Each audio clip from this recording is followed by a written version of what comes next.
Thank you. I want to start by thanking Rami, Ayo, and Carl for being here with us, for offering their wisdom, their joy, their spontaneity, and their practice. Because we could all see that practice is so alive in them. So I'm going to ask a few questions, and the idea is that you can have a conversation. You know, we have heard you individually, and that was fun. I think we can double or triple the fun if you are in conversation. So I'll bring some questions just to spark that, and we'll take it from there. So the first questions that we have is that when we were putting this summer convention together, we were talking about the heart of the spiritual path and this shared journey. And one of the questions that kept coming was, what is the ultimate goal? Is there an ultimate goal? And what is this ultimate goal from the perspective of the tradition that you spoke about? Of course, it is your perspective, but Ayo said, where are we going?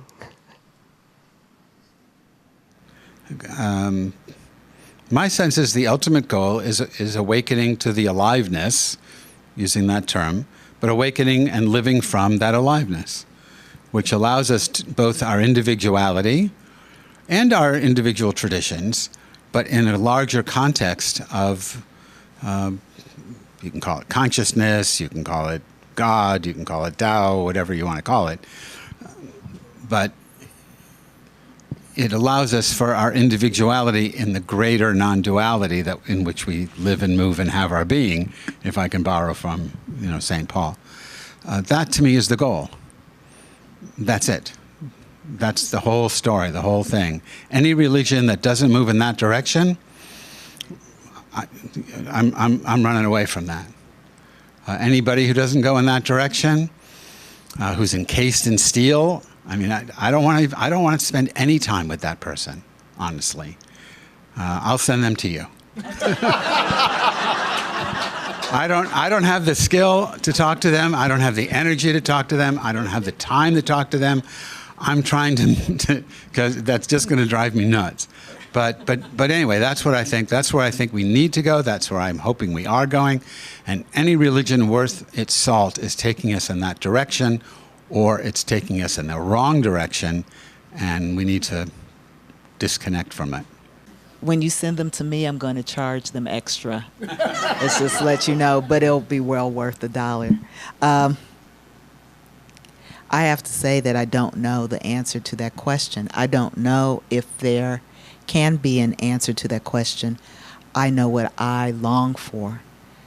And what I long for, and this is irrespective of tradition or institution, is remembering that we each remember that we need each other to survive. It's real basic. I mean, it's real basic. We know this. A child is born completely dependent and is dependent for years.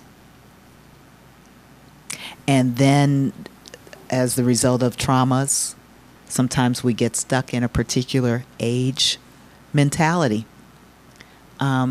Maybe most of us get stuck somewhere. And so, if that is the case, we need nurturance for that. If we stick to having a purpose, a common purpose, for me it would be to remember that we need to nurture one another. And if we believe that and live into that, then we can view all these policies, all these dogmas and doctrines by that. Does this help me nurture others? And if it doesn't, then we have decisions to make. Well, I think I'd like, first of all, beautiful answers, both of you. And I'd like to take a page from Krishnamurti, the pathless path. What is the goalless goal? And so, again, the paradox, the goal is that there is no goal. Be here now, to quote, our beloved teacher Ram Dass. But then we are on a journey. I'm a different person than I was yesterday. And so, so if we're on a journey, then there's a direction. And I think both of you spoke so beautifully that some directions are more skillful than others. Some directions are more kind and compassionate and loving than others. So maybe the first part of the goal is to pay attention. What direction am I going in? If we're following a tradition, it's easy for me. The short answer for me is the goal is love. Jesus taught love God, however we define God, love your neighbor as you love yourself. A lot of people forget that one, but that's really important. And then for extra credit, love your enemies. And as G.K. Chesterton said, we're enjoined to love our neighbors and to love our enemies, for often they are the same people. So there's also that. Then we get into, every now and then I'll get some, smart aleck online who will say, boy, you sure talk a lot about love. It's like, well, do you really want me to talk about the alternative? But, love is a cheap word. And so if we're going to talk about love, then we're going to talk about what do we mean by love. And, I do think there's a cheap love. Bonhoeffer talked about a cheap grace. I do think there's a cheap love. Thoughts and prayers. Thoughts and prayers is an example of cheap love. And so we really have to dig deep and define what is the love that truly comes out of our gut. What is the love that requires a little bit of sweat and a little bit of risk and a little bit of commitment and moving into the places that scare us, again, to quote Pema Chodron. So if we're willing to show up and we're willing to pay attention to what direction we're moving in, and then borrowing right off of yours, to recognize none of us are in this alone. Then the great hermits, what did they do? They wrote poetry. Merton was a letter writer. Even the hermits interact with the world on some level. That's what, and then I think about Ted Kaczynski, who interacted with the world too, but in a toxic way. So even hermits can get messed up. But the reality is we all need one another in some way, shape, or form. And if we can simply breathe into that and say, yes, I need you, not in a toxic, dysfunctional way, but in a cherishing, beautiful way, that is the foundation of kinship, which is the foundation of family, which is the foundation of community.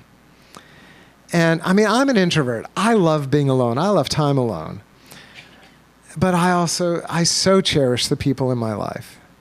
I'm getting high just sitting here with all of you, It's beautiful. And so then, I've talked long enough. I'll shut up now. So let me just ask you something, because I don't know this, so I'm asking you. Because you made a point saying that, Jesus said, love your neighbor as you love yourself. And then you said people forget that. So I'd have to go back and look into the Gospels to see if Jesus said that, because in the Bible, the Hebrew Bible, that's not what it says, right? So if Jesus is quoting Leviticus 19:18, Leviticus says, love your neighbor as yourself. Oh, I see what you're saying. It doesn't say as right. you love yourself. Oprah says, love your neighbor as you love yourself, because otherwise, well, I don't love myself, so I don't have to love my neighbor. Or I love my neighbor the way I love myself, and I love myself dysfunctionally, so I love my neighbor. But the Jewish tradition says you have to love your neighbor whether you love yourself or not.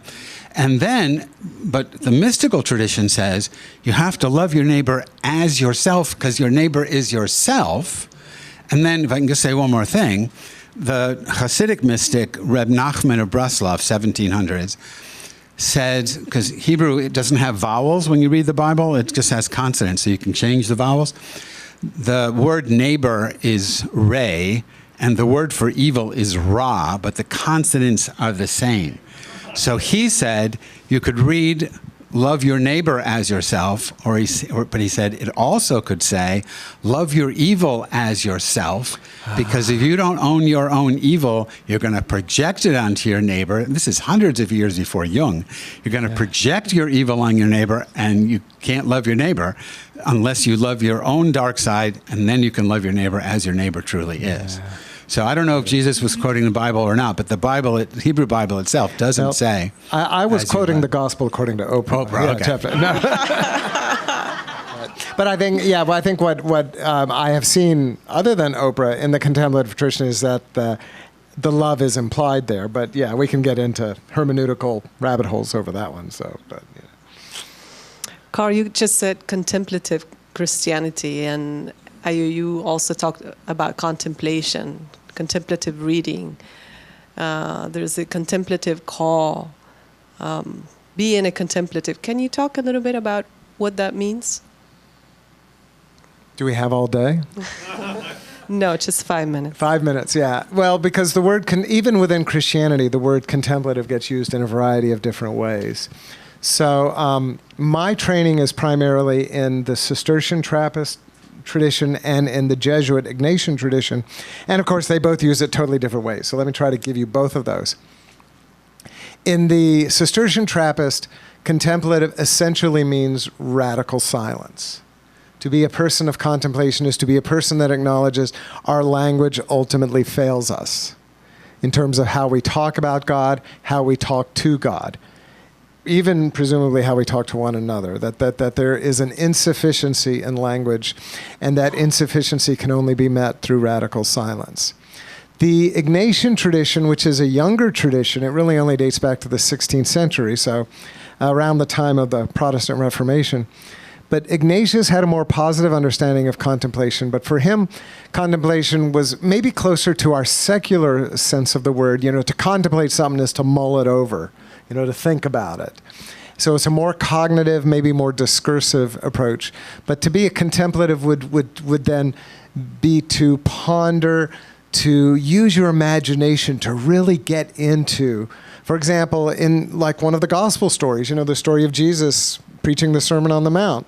Imagine yourself there. Imagine yourself there talking to Jesus or talking to the other disciples and using that imaginative experience to enrich your understanding and to allow the Spirit to speak to you through your imagination. What I think these two, even though they're very different approaches, what I think they have in common is attentiveness and wonder. Attentiveness and wonder. That we're being called into a place where, number one, we acknowledge we don't have all the answers. And number two, we're okay with that. And so there's a kind of a humility, but not humiliation, a joyful humility, a willingness to acknowledge our limitation and to acknowledge that we don't have to have it all figured out. So attentiveness, wonder, and humility in the best sense of the word. So. And I'll just add the possibility of growing in wisdom by taking our time to engage all of our senses and all of our egos. Some people think that we just have one ego. Some people think we have several egos. All right. So, but to engage all parts of our parts so that we can grow in wisdom and act with wisdom. And this right now is very countercultural, right? Because we are in an information age. How many people here are keeping up with all the information that they receive? Right?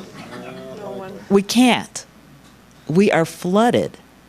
So one of the ways to take care of ourselves, and if I may say, be with time, contemplate, to be with time, is to slow down, deeply engage with that which supports you, and come out differently.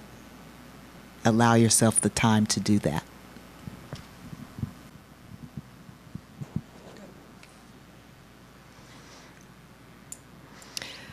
So mysticism has been part of the conversation, and the mystics, and the value of that. On one hand,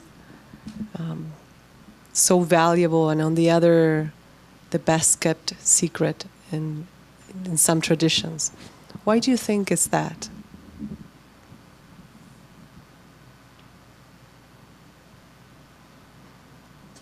Why do you think that we have to get lucky to stumble upon certain mystics and certain teachings? I'm going to jump in and say, even the very word is a fraught word. And so so that could even, I would love to hear from Ayo and Rami, does the word mysticism even apply to your tradition? Or, Rami spoke very positively about it this morning, but still, I don't think of it as a typically Jewish word per se. So I'm just curious your thoughts and yours as well, Ayo. I don't know if it's a typically Jewish word. It's a hot word among Jews.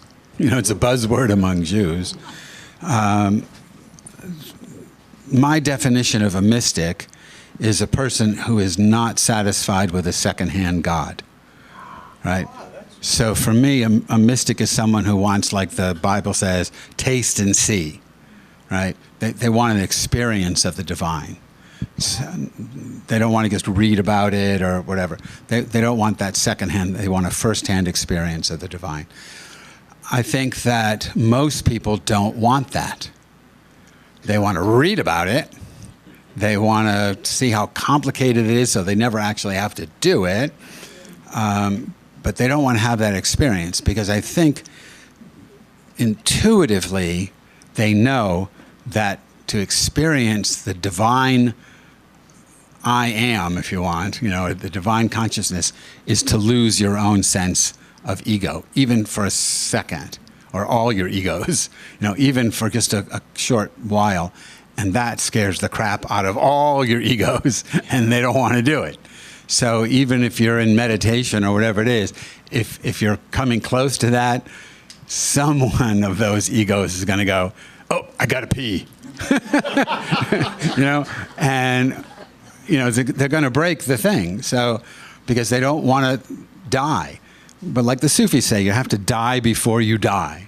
You have to experience that Kensho moment or that moment of Satori or that moment of breakthrough where the ego just passes away. I guess that's what nirvana is. It's a cessation. And then there's something else happening, but you're not there to know what it is. Then you come back, but you come back slightly transformed, or maybe more than slightly. And I think that's what scares people. So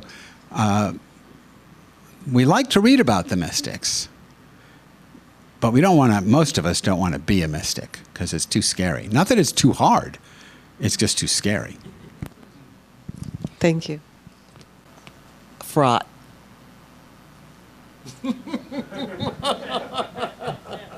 I didn't use the word mystic today because I don't really know what I'm talking about when I use that word. I think I know what other people are talking about when they use it because I read the medieval mystics, right? Julian of Norwich, John the Cross, Rumi, right? And I think I know something of the expression that people attribute to mystics, right? This ecstatic sort of experience that is poetic and can involve dance and an appreciation of beauty and sexuality. Nothing is left out. There's something precious about all that exists. But rarely do you hear the words Buddhist mystic together. And there's also a tradition of Buddhist mysticism of which I don't feel I can speak about with intelligence. So it is a fraught word for me. Well, and to give an easy example, as much as I love Rami's definition, in a Buddhist context, it's kind of a non-starter because Buddhism really isn't organized around God. Does mysticism The idea that involve God? mysticism is those who don't want a secondhand God. Well, you can use this word and we still don't know if we have a shared definition even in this moment. Yeah. Yeah, you could use a different word than God, right? Yeah. You know, Right. that's- Like, And that's true. let me share something.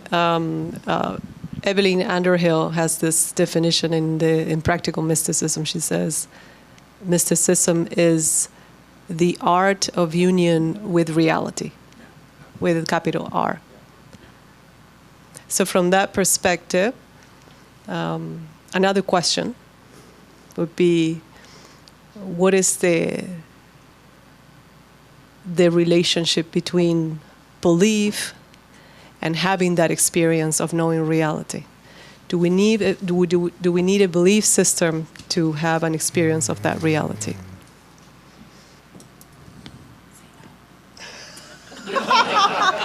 Well, yeah. Well, on an absolute level, no. But I am very suspicious of experience for experience's sake, and I think that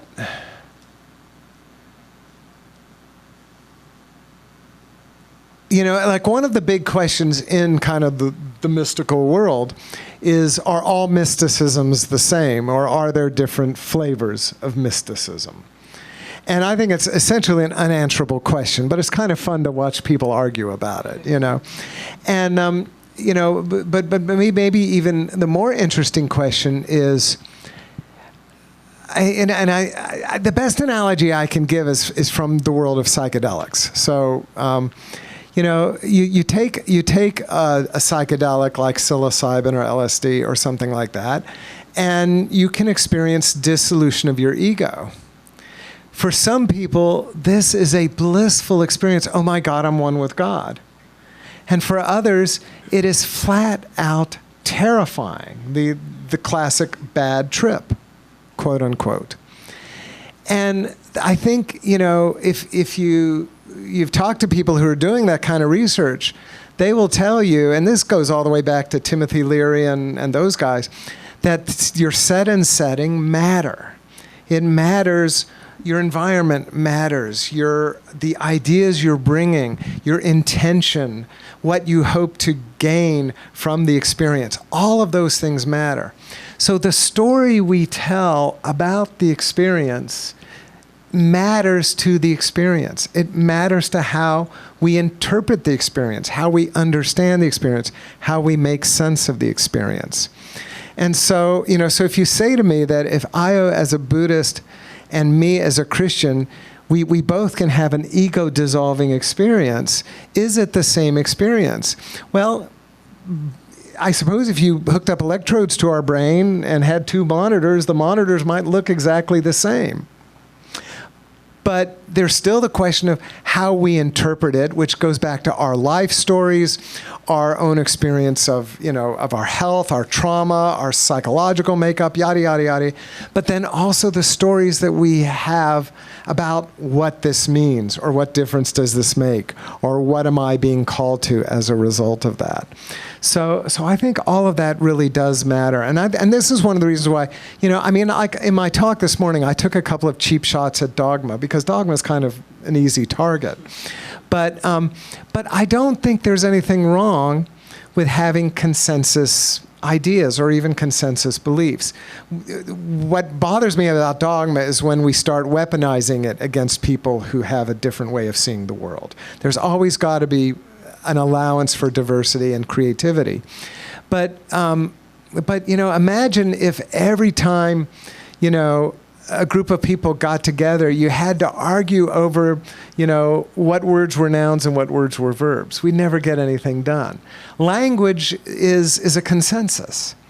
And so when we talk about mystical teachings, mystical doctrine, we're simply talking about consensus, a consensus story that helps us to make sense of the pure experience. So that was a big, long, rambly answer, but I hope that's helpful. Appreciate it. Pass it on to you, So. I have nothing else to say about it. So, all right. So I always have something else. So it seems to me the problem with dogma, my definition of belief is something we affirm to be true without any evidence that it's true. But that's not my No, but that's how, when you say the word belief, my understanding is it's an affirmation that X is true, but I have no evidence for that. I have a sister who lives in Massachusetts. I never say, I believe I have a sister in Massachusetts. I know I have a sister in Massachusetts. I believe that she's with my son and my daughter-in-law, my 2 grandchildren, because I think that's where they are at the moment. So, but I don't know that for a fact. I never say I believe in God or reality with a capital R. I've experienced it. Well, I'm going to trouble that word in a second. But I know this reality with a capital R. So I don't believe in that. Dogma, I mean, I live in Tennessee, a certain part of Tennessee, which is very evangelical. I'm very jaded. The dogmas in my area are very clear about trans people, about queer people, about Jewish people, about, African Americans. I mean, there's certain dogma, and, I was a PhD professor in the university teaching historical Jesus, and I had a student come up to me, not in any way malicious, saying to me, she says, I don't know if I can study Jesus from a Jew boy. And that's because she learned that in church. And that was a belief that she was taught. So I'm very leery about all these things. Do all mystics have the same experience? No. Mysticism is not about experience. There is no experience of the capital R, because there's no you there. What Carl's talking about is what happens after you come back. So let me just take 2 more seconds. 1984, Father Thomas Keating convened the Snowmass group. For 35 years, he brought 12 people together every year to spend 10 days in the monastery in Snowmass, Colorado. People he thought were contemplatives, mystics. I don't know if he made a distinction. I don't know how he defined them. But he had people from 12 different traditions. And our task was to live the life of the monks. And when they went to work, we had conference, we talked, we meditated, whatever. And he said the only rule is when we got together to meditate, each person did her own practice. But when we had conversations, you could not say, we Jews believe. He said, I don't want to hear that. You could tell me what you experienced, but that was it. And what we discovered very early on, that regardless of the meditation system people were engaged with, they were gone. Like the end of the Heart Sutra, gate, para, parasam, gate, bodhi, svaha. I am so impressed with myself. But it's gone, all the way gone. You're just gone beyond gone. And you just get this bodhi, wisdom, svaha, which I translate as, whoa. And then you come back. And when you come back, if you're a Buddhist, you explain what happened to you in Buddhist terms. If you're a Catholic, you do it in Catholic language. Jew in Jewish language, secularist and secular. But whatever was happening, you weren't there. And not being there and realizing you're talking about it in a second-hand language, in a sense, makes you very humble. That's why I think mystics are so important, because they realize that the story they went in with isn't the same story they come out with. And I don't think mystics hold beliefs, or if they do, they hold them very lightly. Anyway, that's as far as I got at the moment. Yeah, I don't think you and I disagree. We do see things a little differently, and it's probably A, our traditions, and B, you're wrong. The fact. Well, I'm glad we sorted that out. But, just to be clear. But I think if I lived 20 miles to the east of where I live, I'd have an experience similar to Murphy's-World. But it's and thanks for the new definition of svaha. That's great. I'll be thinking about that one next time I'm at Sangha. But absolutely, there's no there.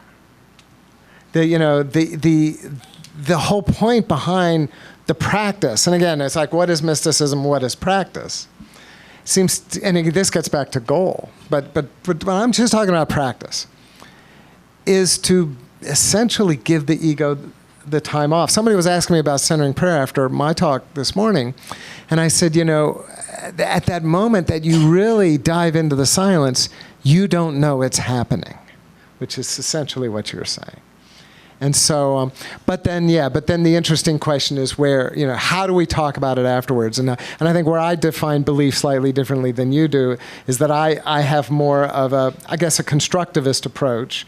I think the problem with the people you're encountering is that they have that revelation approach, that kind of top-down approach, and so there's some political issues there.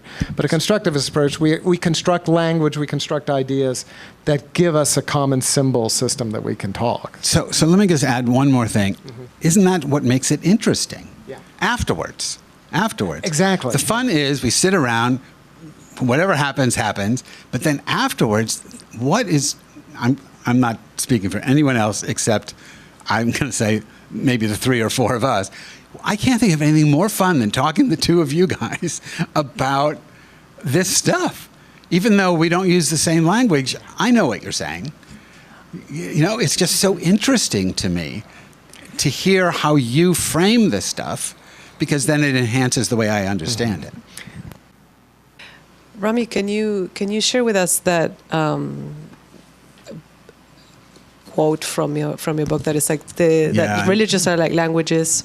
Yeah, it's on my website. I can't quote myself, but it's something like, religions are like languages. All languages are of human origin. Some languages say some things better than others. Something like that.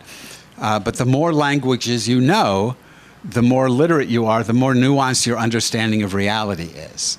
And is it also true that the more we understand about the essence that is behind the words, behind the language? That also helps. But I also, talking religion, there are things you can say in the Christian story that you can't say in Judaism, and but it's human.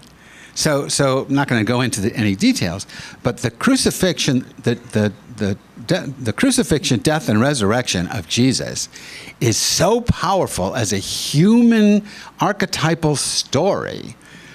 And because it's not part of Judaism or Islam or Hinduism or whatever, because it's not there, Joseph Campbell aside, you can find things, but you know what I'm saying? Because it's not part of the culture, why should I be denied that story? As a human, I want that story.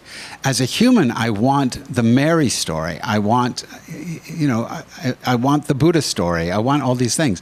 So as a Jew, I know there's boundaries that my culture sets up, but as a human, there aren't any. So the more religions I know, the more of these archetypal stories I know, the richer my life is. Mm-hmm.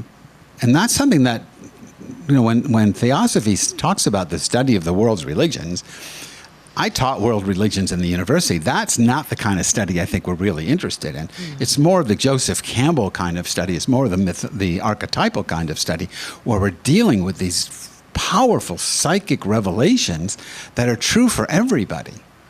And I could go on about that forever, but I will stop. I have a question mostly for Ayo, but for anyone.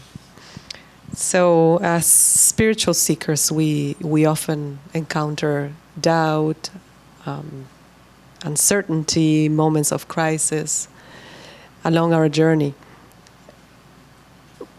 What advice would you give to someone who is struggling?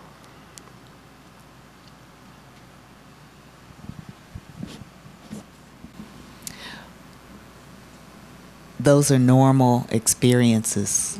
That's the first thing. We have all, if we have lived a life, we have experienced doubt, we have struggled, uncertainty, fear, all of these emotions are normal. That's the first thing I would tell someone. They're normal, they don't feel good, but they're normal. And from a Buddhist perspective, then I would say we try not to shoot the second arrow into the wound, right? With self-judgment. Like, I shouldn't feel this. I should never have experienced this. If I were a better fill in the blank, I would have avoided this, right? if I had been born to different parents, if I had been in a different class, if this, I wouldn't have this. And so I would assure them that they would have something, they would have experienced something, and in the future they will continue to experience things, right? So whether we've had a mystical experience, whether we've had a transformative experience, we will still be human beings in relationship with the rest of the world, which means we will live with challenges.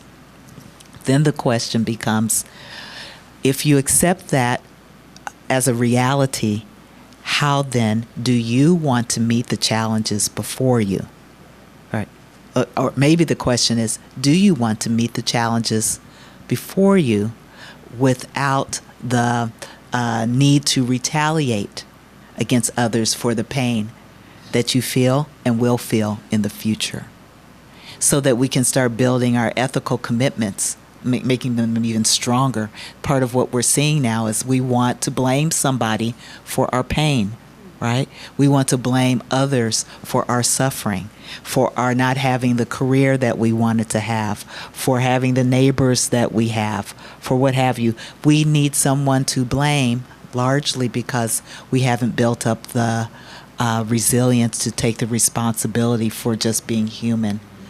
And so the work that I do with people is to help them strengthen that capacity for being responsible for their own lives and committing to not hurting people because they are in pain. Including themselves. Yes, including themselves. Yes. Thank you. You know, the mystic Julian of Norwich has this lovely passage towards the end of her visions where Jesus is speaking to her, and Jesus says, you know, I do not promise that you won't suffer. I do not promise that you won't have travail. I do not promise that this won't be difficult. But I do promise that you won't be overcome. And Julian essentially presents that, you know, her tagline, of course, is all shall be well. You know, and you read that, you know, I had a daughter die from polycystic kidney disease. So I've experienced, you know, the death of a child. And, you know, to take those words and to say, okay, even death does not overcome us. All shall be well. But the pain of losing her was still there. This is still there after almost 10 years. So I think one of the realities about the mystery of suffering, to use Christian language, the mystery of suffering is that whatever spiritual program we have, none of it takes away the suffering.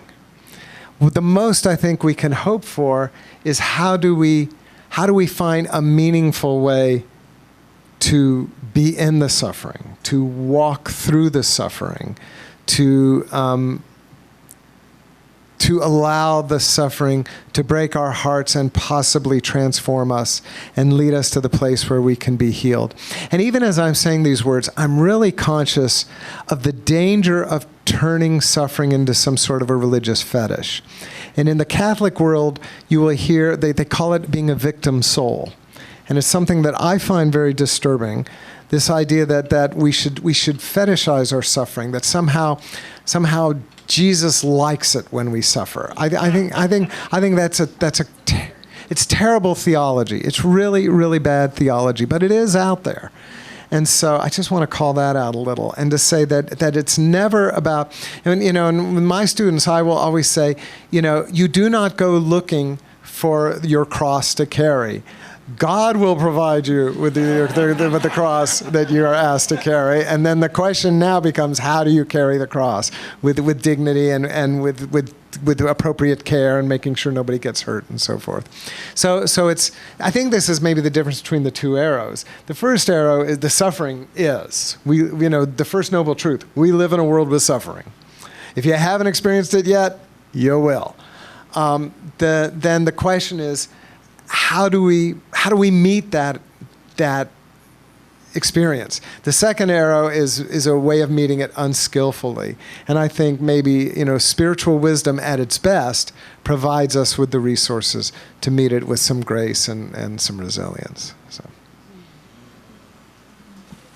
Thank you. Now, going back a little bit to belief, and now that we're talking about practice as well, belief versus living a teaching. It seems that beliefs separate us, but whenever we want to live our religion, our tradition, we come together. That living a tradition or a belief has a lot of things in common. But as we stand only in the belief, there is separation. So how do we move from belief to living?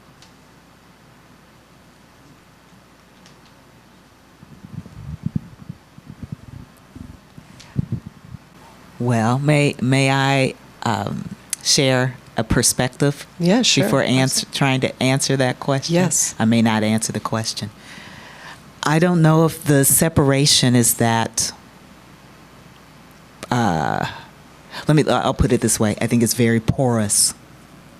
Belief, practice, living. How do you really separate them? I'm not sure if they're that separate. It seems to be so intertwined. And I don't know if it's the beliefs that separate us or if it's our choice about the meaning we make about other people's beliefs that separate us, where we make that decision. I'm not sure it's the belief itself. And in any case, it's probably the ignorance about the belief. Yeah. Right? The sources of the belief, the meaning of the belief, the way that the beliefs support us, the distortions, and then the choices that we make. And the belief that we can actually separate ourselves from one another is probably the greatest distortion of all. Oh, the miles we travel to separate, to get away from. But we're still sharing the same reality. Oh, let me go to a different country. And then amongst those people, I will be with my people. Yeah, but then there are going to be people there too who you're not going to want to be with. We still share the same planet, right? And this is part of the problem, is that many of us don't understand that we have one home, and that's this planet. We have one home, and we are destroying it. And we have an opportunity to reverse some of the damage. And we're not doing it. Amen. This is the reality we have to live with. Can you imagine living in your family of origin and all of you are working together to destroy your home? And you're successful at it. Somebody's working on the roof, the others are working on the walls, right? Another one's busting out the windows. And then when it's all said and done, there'll be no place to live. And how do you look at each other then and say, what have we done? What have we done? And we can look at each other now and say, not dwell on the what have we done, but what can we do? This is why we need different leadership. The things that they focus on, I'm sorry, I'm going off on tangent. The things that they are focused on now, which is mostly retribution. How can I get back at you for getting back at our president, for getting back at blah, blah, right? When the world is in need of a completely different and radical climate response, really, it's just sad. So what can we do in the meantime? Love each other because of our beliefs. I'm glad that you can have a belief system. I don't know what it is, but I'm glad that you can have it, and I know that you need it. Okay? Now, hopefully your belief system doesn't involve my annihilation. Yeah. Right? Because then we're going to have a problem. Aside from that, right, I can pretty much just appreciate the fact that you have a belief system that sustains you, and we will have our differences.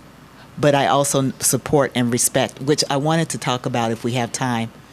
Love or respect, what's more important. Ooh, And I think the answer is yes. But and I think, as I'm listening to you, I'm thinking about Rami's comment about his experiences with belief in Murfreesboro, Tennessee, and the girl coming up saying she can't have a Jew boy teach her and so forth. And it's like everything's wrong with this, But so and then you spoke so beautifully about how the four of us sitting up here is juicy and fun, and so it's like yes.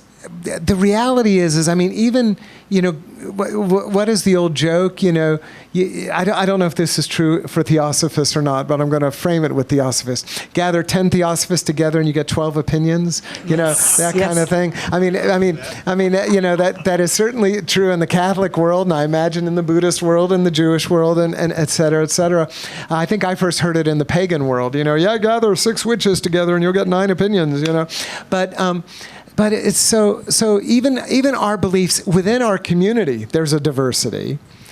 And then, like you say, as soon as we start expanding to other communities, it gets more and more and more complex. And it seems to me that the politics of our day is there's so much fear of the other. There's othering, and then there's the fear of the other. And again, back to the four of us on this this little whatever we're on, this stage, that hopefully, we can get to a place where when we meet somebody who is other, because I think up here, we have what? We have racial, ethnic diversity, we have religious diversity, we have gender diversity, maybe some age diversity, maybe not as much, but some, probably some income diversity, et cetera, et cetera. To say, I'm on the poor end, just saying, but to say that, that let's celebrate that, let's find that juicy. But that's not one of our dogmas of our culture. The dogma of our culture is there's really only one right way to be. And if you're not that way, then there's something wrong with, trans people are mentally ill. The science absolutely does not support that. The science solidly supports that gender-affirming care saves lives. Science is a liberal lie. That's where I live. I know. And so, and how do we argue with that? That's the interesting question. Well, that's why. That's why you send them. That's right. I don't argue with them. So I want to give you the chance to talk very briefly for a minute about your upcoming books or the books that you just published. So Judaism Without Tribalism, Casting Indra's Net, and the new edition of the big book on Christian mysticism. So go. Okay, so Judaism Without Tribalism, you basically know what it's about from what I've been talking about. Judaism has been captured by a tribalist mentality that the Jewish supremacy, Jews are the chosen people, all this kind of talk, all this kind of belief, and I wanted to imagine what would Judaism be like if it didn't have that. So if the God was not the God of the Jews, but was reality with a capital R, what would Judaism be like? How would we work with the holidays and all the other traditions to help us experience this universal reality as opposed to the tribalist deity? And so that's what the book is about. I reimagine Judaism from that universalist perspective. I love it. I haven't read it yet. You don't have to read it. But I love it. You have to buy it. I love what it's about. You know that. We're not in the book reading business. If we were, we'd just donate them to libraries. We're in the book selling business. Yeah, that's good. Good point. Is it I love that, though. Right over there. It's right over there. He's in the book selling business. Okay. Okay, 1 minute. Like many other people, I've been concerned about the direction we've been going in, the separations, the turning against each other, and the violence. When I was a chaplain, that's when I learned that it was really important for me to be curious about another's spiritual journey, so that I can be appropriate with them, right? In a public setting, a chaplain needs to be appropriate with the people they encounter. And that experience just led me to be curious about this and that and the other, and to appreciate the wisdom of a variety of traditions. So given that we've made this turn towards the embrace of ignorance, I wanted to focus on the wisdom that is available to us and that is shared throughout our traditions, and with the hope that I can make a small contribution to helping us to turn towards one another rather than away from one another, and appreciate the traditions that we come from. So that's what Casting Interest Net is about. Super. Then the new big book of Christian mysticism, which unfortunately is not out yet. It'll be out in August, so it's coming up. But essentially, Christian mysticism is kind of a compound noun.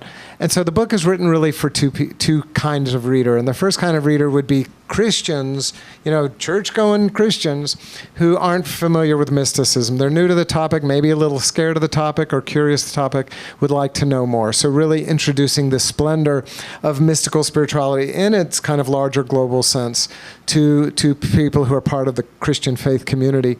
But then just as equally, to make the case that the Christian expression of mysticism is its own beautiful flavor of mysticism that maybe is different from some of the, from Sufism or Kabbalah or some of the other traditions that are out there. But, kind of back to, again, the beautiful language metaphor, that it is its own unique language. And so for individuals who maybe are already deeply committed to mystical spirituality and are not quite sure that Christian and mysticism go together, but coming at it from a mystical perspective, maybe could find that beauty as well. The book is really bookended between two kind of key quotes. And the first one comes from a German theologian named Karl Rahner, who said 60 years ago, he said, "The Christian of the future will be a mystic or will not exist."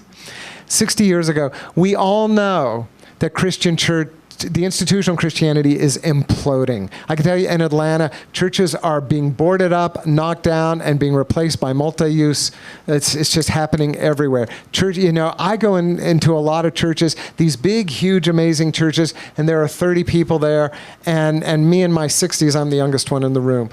Institutional Christianity is in full throttled crisis. So I think that Rahner's comment is that if Christianity has a viable future, it must be mystical. Makes a lot of sense.